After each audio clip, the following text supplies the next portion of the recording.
Good evening. You're listening to the Extreme Movie Show. I'm your host, Rob, broadcasting to you from the Pinos Palace in the Extreme Studios, just west of Orlando, Florida, here on a very balmy 76 Fahrenheit degree day. And it's kind of muddy out. And I've got from the Great Midwest RDV, where I'm sure you got an Arctic blizzard going on. It's the day after Christmas. So we said, RDV, we got to do a Christmas movie. And I know you guys recently did a live stream that did very well in It's a Wonderful Life, which I think is a horrible movie, which we'll debate in the future.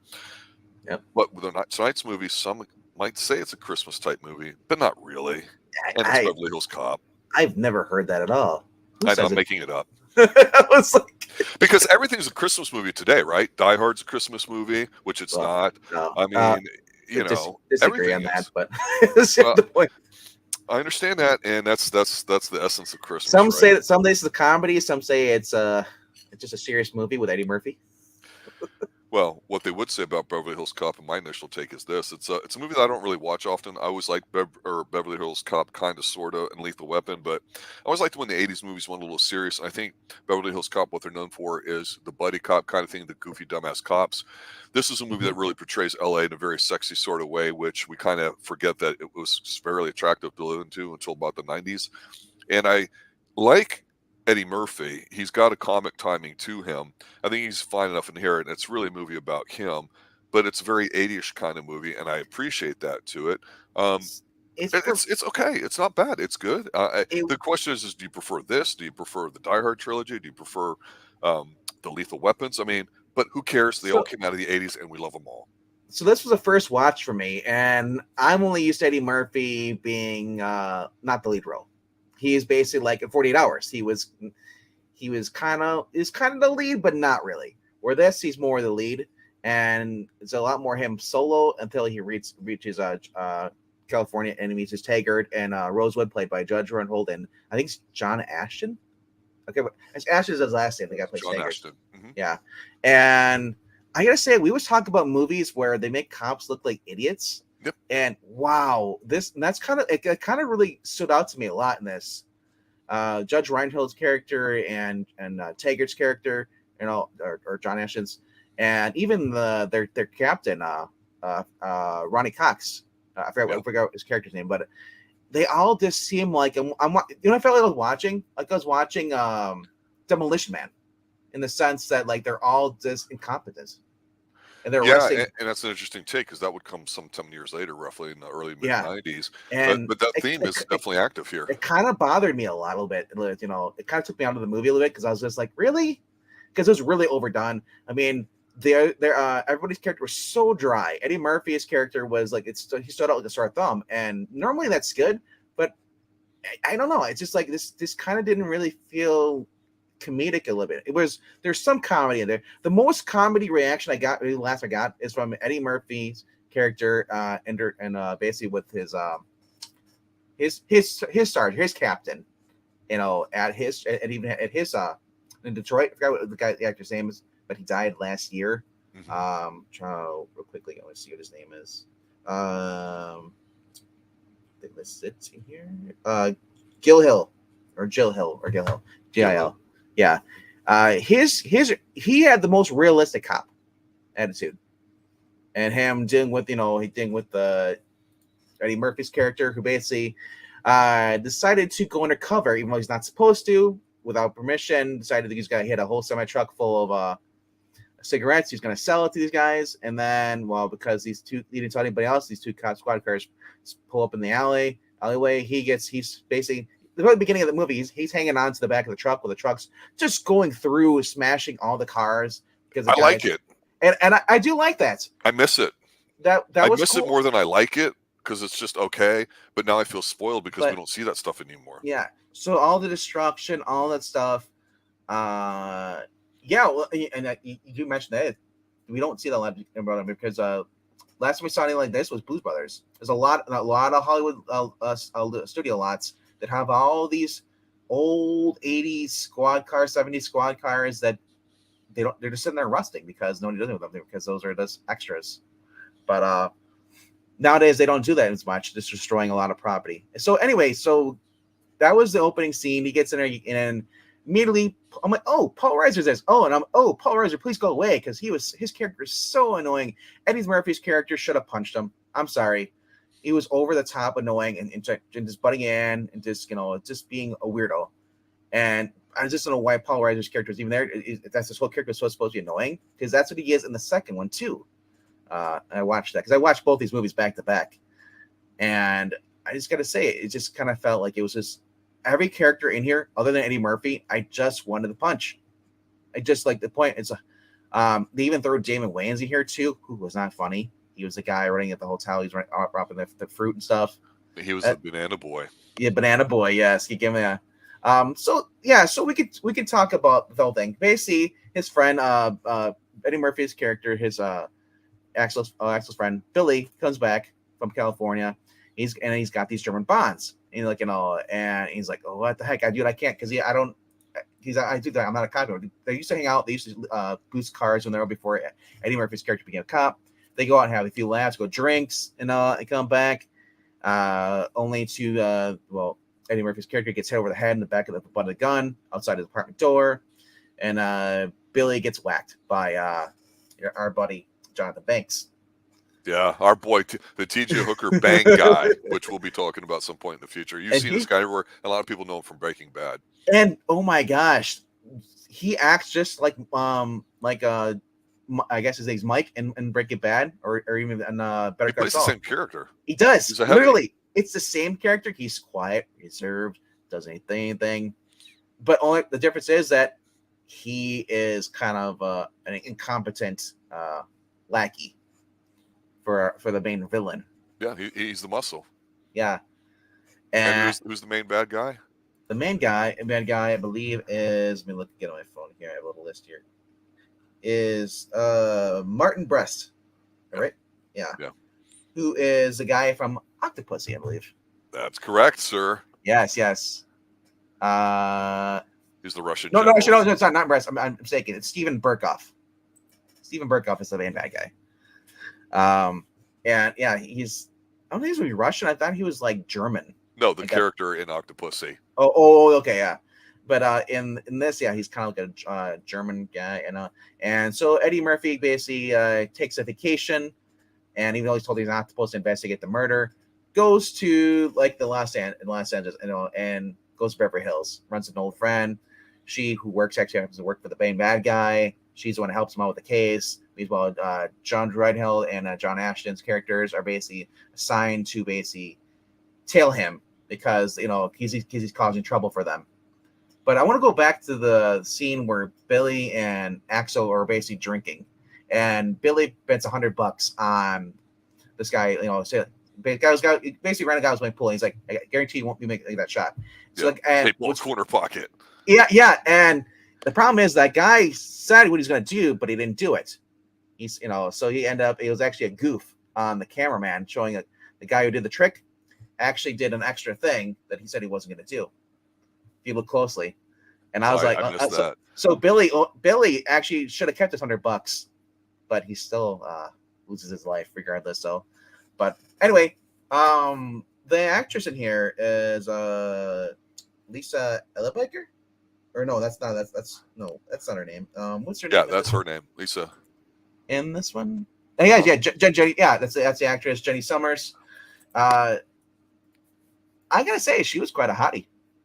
And I if someone would have told me that Eddie Murphy and her were dating at the time, I would have believed it. But apparently, she was already married to somebody else, and did some other movies. But fairly decent. I was kind of getting like the girl next door, kind of like someone like yeah. She seemed perfect for being Beverly Hills. She runs the art gallery. Bronson Pinchot. What's his name? How do you pronounce his last name? Pinchot.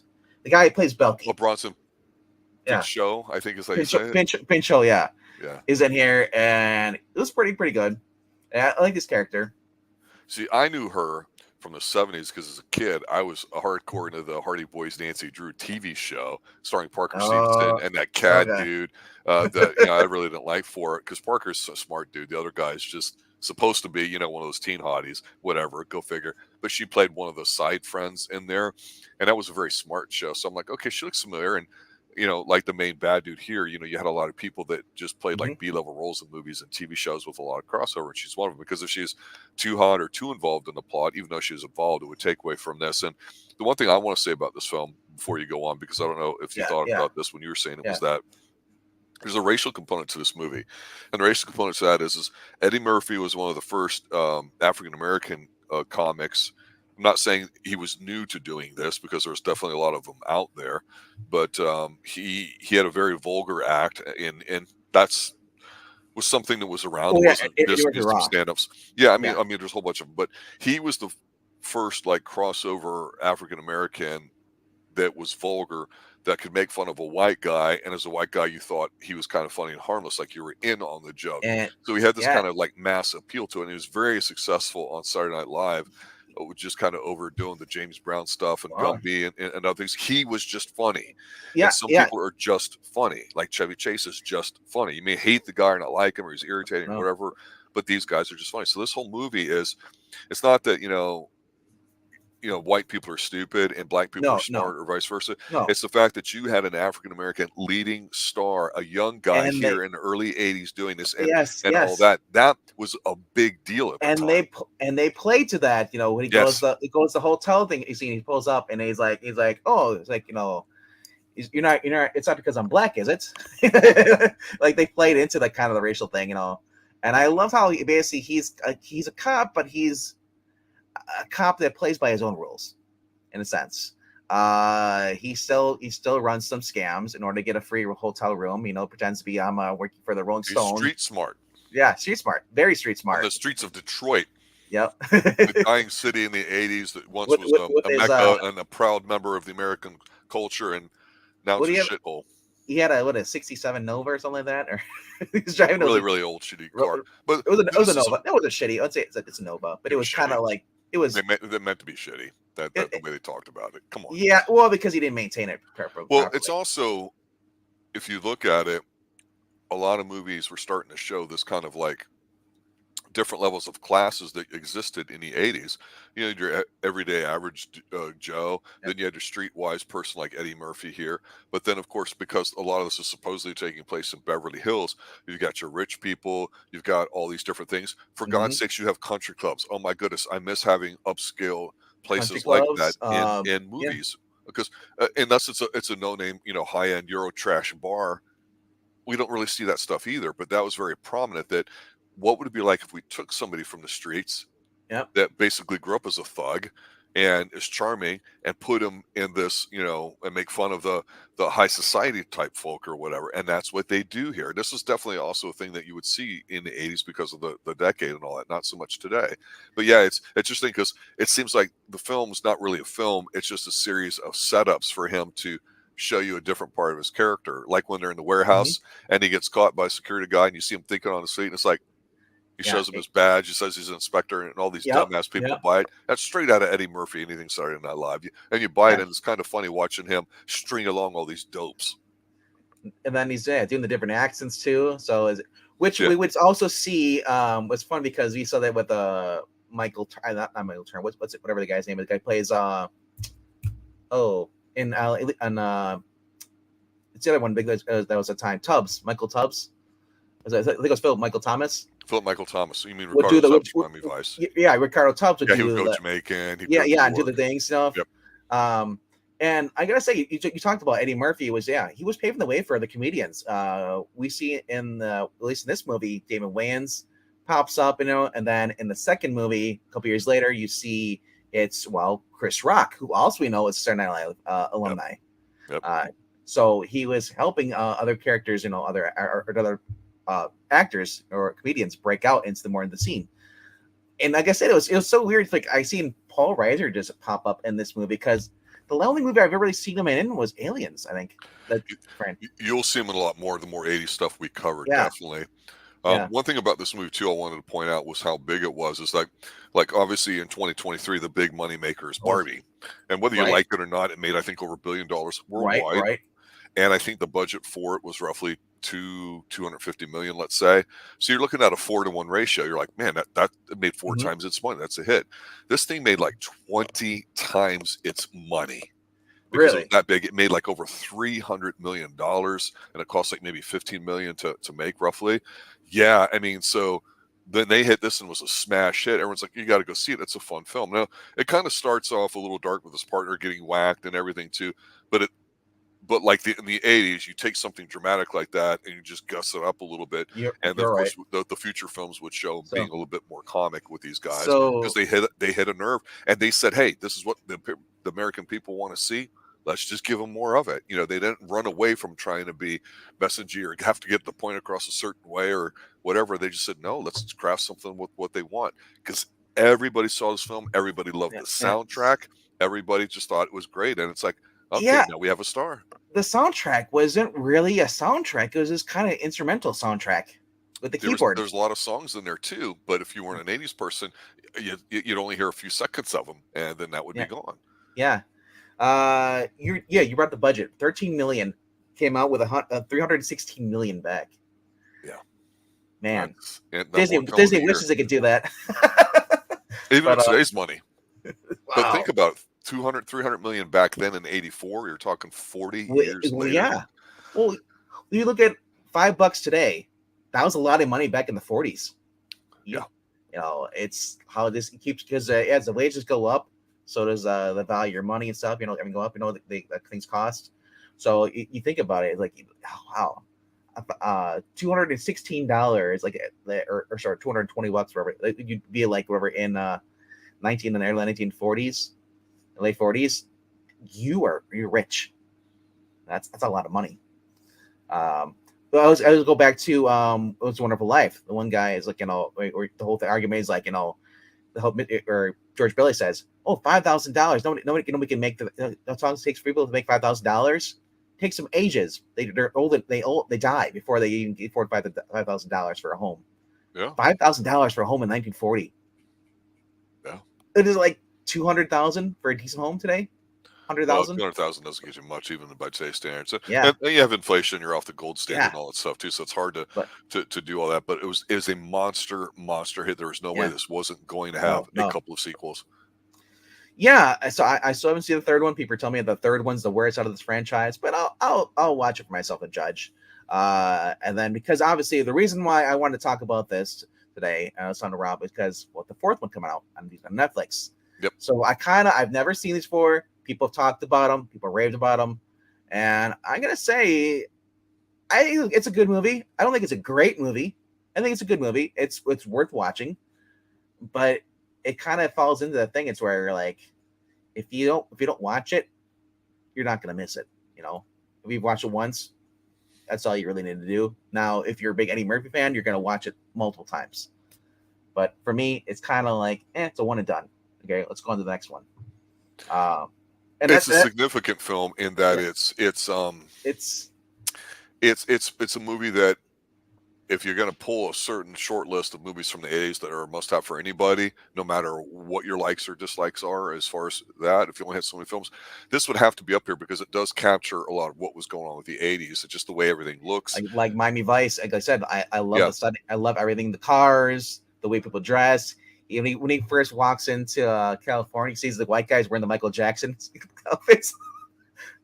But that was a big thing. So when I know, guys, but I love it. You're in on the joke with Eddie Murphy. You didn't get a lot of comics or people that in a comedy movie you could do that with.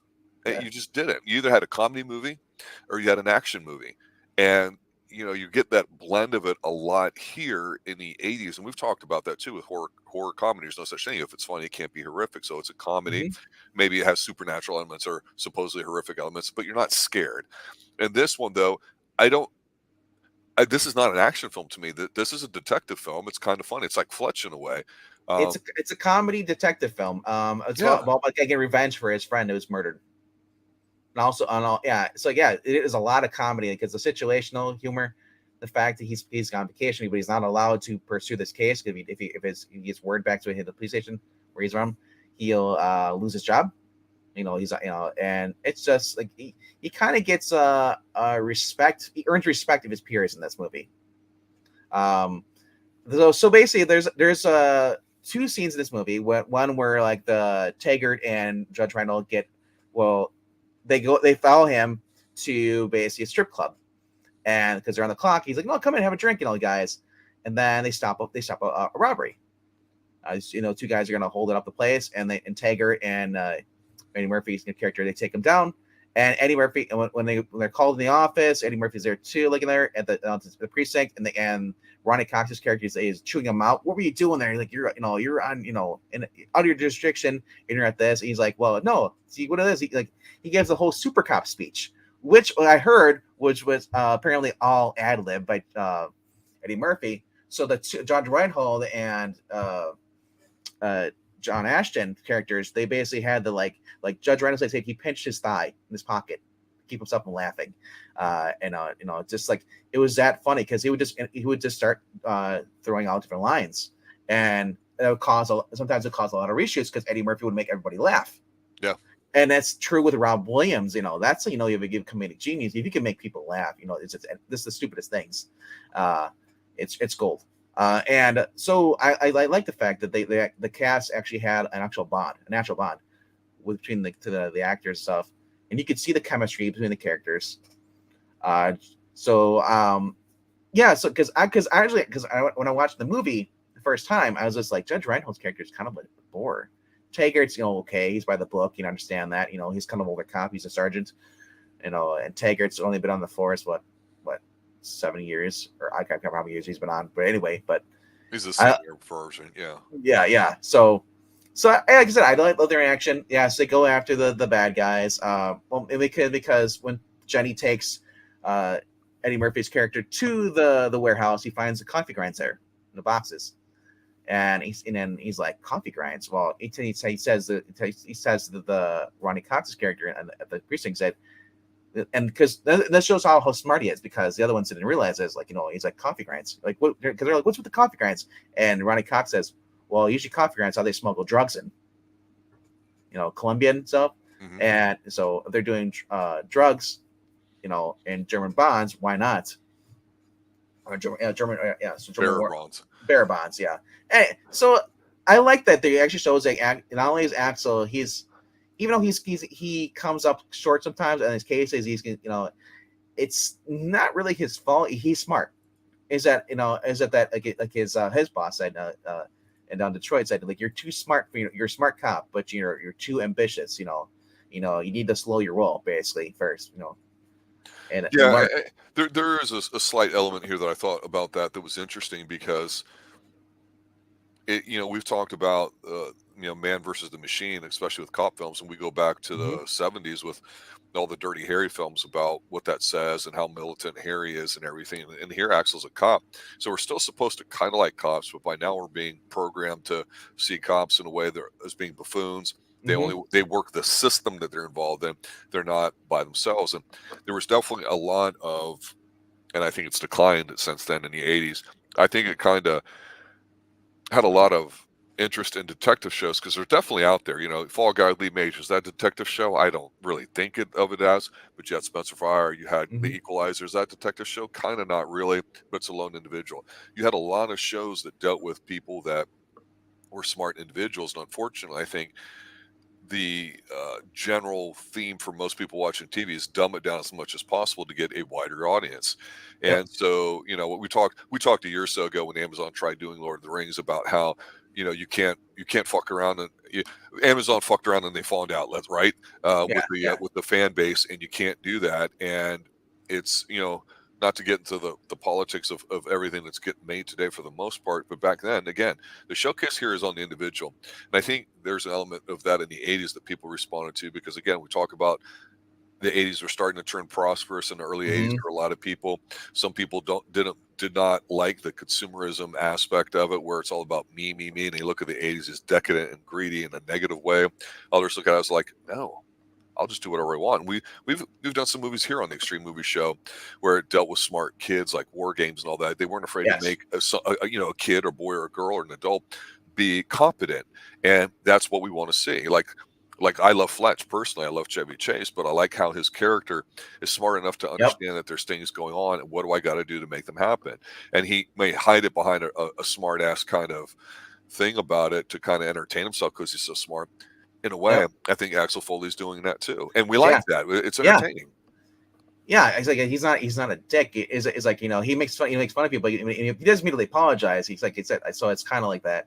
Yeah. But he doesn't overdo it though. Like we know when people are just being assholes and try to hide behind that stuff. Like, Because when we did Lethal Weapon recently here on the yeah, Extreme Movie Show, there's some dark stuff in that. The PTSD with this and that, even though the it's an action suicide. He film. misses his wife. His wife, is Yeah. Christmas. He's lonely. He's got a bullet.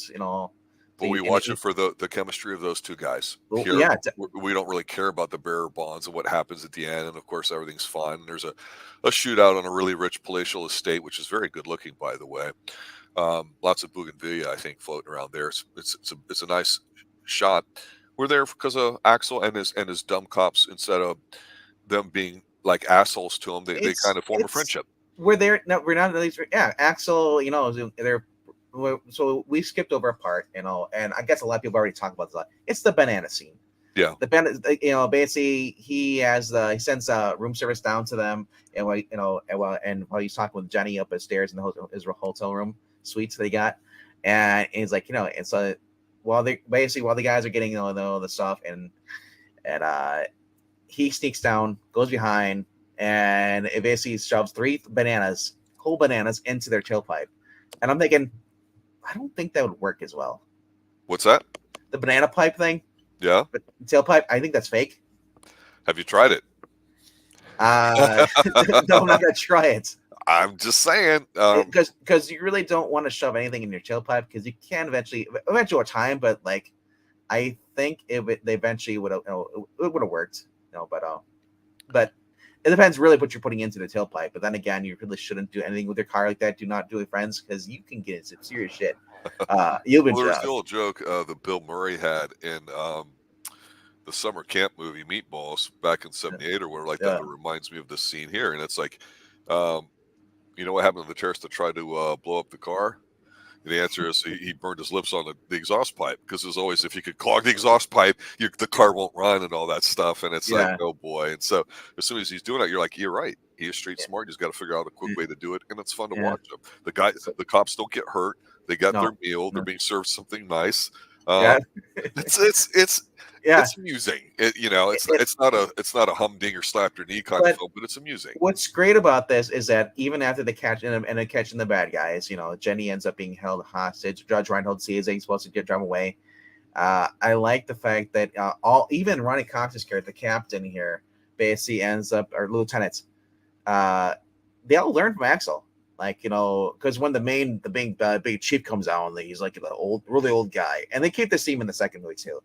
Because it basically nobody likes him whatsoever. He's a prick and talks on everybody, and I love the fact that they basically at the end, after they had the whole shootout on this guy's lawn with like 15 or 20 different goons, and they're being shot at, and so the guy's like, what happened? And well, Ronny Cox's character, basically the lieutenant, basically says, like, he basically makes up a lie.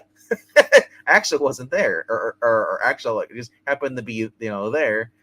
It's just like this whole thing, and I love it because the first time Axel tried lying for them, Rosewood came clean, and so the Taggart, and they couldn't hold the lie. So I love the fact that the cops are actually learning how to stretch the truth a little bit, and they formed this bond, which continued into the second movie. I'm not sure how the third movie is, or that as far as that the lieutenant goes, but it seemed very natural because I think Murphy says in this, it's either this movie or the second movie, is cops don't arrest the cop or investigate the cop or something like that, or I'm a cop. I don't. Don't. Yeah, he was showing a loyalty thing to it. Yeah, there's loyalty between brothers in arms, which I'm like, today's. That could be bad saying that. It means like, well, you're telling the truth, or you're just backing your because he's a cop. But anyway, that's aside the point. Overall, it's a good movie. It's different than I'm used to as far as when it comes to cop movies. I was told I should need to watch Metro. Never watched that with Eddie Murphy, and I'm looking forward to watching the third movie for this one and seeing what's going on, and then. I think we should be able to get the second and maybe a third movie review in before the next one comes out. I think Axel Foley summer, Yeah, I think it comes out actually. Is it April or is it June? Either way, but we'll get those two done eventually, and maybe we'll get Professor Pixel to join us. Who knows? Yeah, I'd agree with you. I think it's a decent film. I don't think it's a great film by any means. Yeah. Though it was extremely popular. I have to say that it was definitely a cultural thing. And when you're one of the top movies of the year, you have to acknowledge that. Now, do I think Barbie's a cinematic masterpiece? I mean, come on, we all know the answer to that. But it printed money, so Yeah, there's something to be said about that. The year of Barbieheimer and all that goofy ass shit. Because Oppenheimer, I think I've seen Oppenheimer, but I haven't seen Barbie. But I would probably argue right now in front of you that Barbie would be a better movie than Oppenheimer because it's really a boring talkie. It's not a more. fun film. It's Well, boring. I would say Barbie is more. Yeah, Barbie's more comedy, more upbeat. Oppenheimer is more of a serious about a movie about a real guy and what they really did to him. Yeah, I just didn't like how they did it. He gets a bit Yeah. too indulgent, and it shows. But Yeah. that being said, when you have a vision here, the one thing I did not know about this film was that a lot of this, I guess, Stallone was going to be a part of, and a lot of the leftover ideas ended up going into Cobra, where he made it more of an Yeah. action movie. Because we've talked about Cobra, about how that's a bit of a serious film, and Yeah. that's a fun '80s film, just because it's Stallone. But he definitely has his own idea. Here, it was just about let's get Eddie Murphy on the big screen and see what the hell happens, and he did. It's It's funny not a that great film. It's it's just funny. there because of So him. it's funny that you mentioned Cobra because that's also Bridget Nielsen who's in that movie with him, but she's also in the second movie, Beverly Hills Cop. So Yeah, she was the thing in the '80s, and she wasn't just on that with show Flavor legs, Flav, The Flavor of Love, or anything like that, right, making right. some residuals money. She was definitely an item back then, and it was So all because of Rocky Four and being Stallone and all that so too. ranking this, 5 being the best, 5 stars, 3 being mid, 2 being like It's okay, and mid. like it is mid. It's mid. It's It's fun. it's fun. It's like I said, it's not saying it's a bad movie, but it's a movie you can watch and you're entertained and does its job. It's a popcorn flick, but it's not something like, oh my Check your gosh. brain. It's not a Yeah, smart film at all. yeah. You're there to watch Eddie Murphy. If you don't And know Eddie Murphy and you're watching him in newer stuff today, like what he had that Christmas movie that came out on Netflix or whatever, yeah, and you want to go, well, why do people that's like Eddie Murphy? You can start with this film. so. Trading Places And I'll is cool. say mid's not a knock on this. Nope. Is like I said, there are. It's you don't. It's and that just because a movie is a smart or more articulate movie doesn't mean it's a better movie. To my opinion, it's if you Right. enjoy it. Yeah. If you enjoyed it, it's a good movie. If you did enjoy it, then it's definitely not a movie that you don't like. So because remember, art is subjective. I will remember that. It's supposed to make you feel is what I think you're trying to say. Right, And if you're yeah, not feeling something, then that's a bad thing. So yeah, and say you don't like the first time, rewatch it. Maybe you'll like it the second time. Maybe you only notice something you missed, or maybe you're just in a bad mood. But well, there you have it, ladies and gentlemen. Beverly Hills Cop 1984, Eddie Murphy. Check that out. It's definitely what we call a classic 80s film, whether you like it or not. It certainly was a big deal, unlike that Running Up the Hill song that they tried pushing out on everybody, saying, oh, this was a big hit in the 80s. No, it wasn't. So no revisionist history there. I was there, and that's why I'm here on Extreme Movie Show to kind of set truth to how all that stuff is. We'll talk more about Beverly Hills Cop and the whole trilogy as it goes on, as well as the Lethal Weapons, because you definitely are starting to see a theme here in the 80s with all these successful trilogies and, Die Hards and all that too. They get their start in the 80s, and there's a reason why that happens, and that's what we're discovering here. So for Professor Pixel, who is not here, but he's here in spirit today, as well as RDV from the Great Midwest, I'm your host, Rob. Thanks for watching, listening. Have a good night, and always stay extreme. later, guys, and do the thing below. Comment, subscribe, click like. Thank you for 1,000 subs. Good night, guys.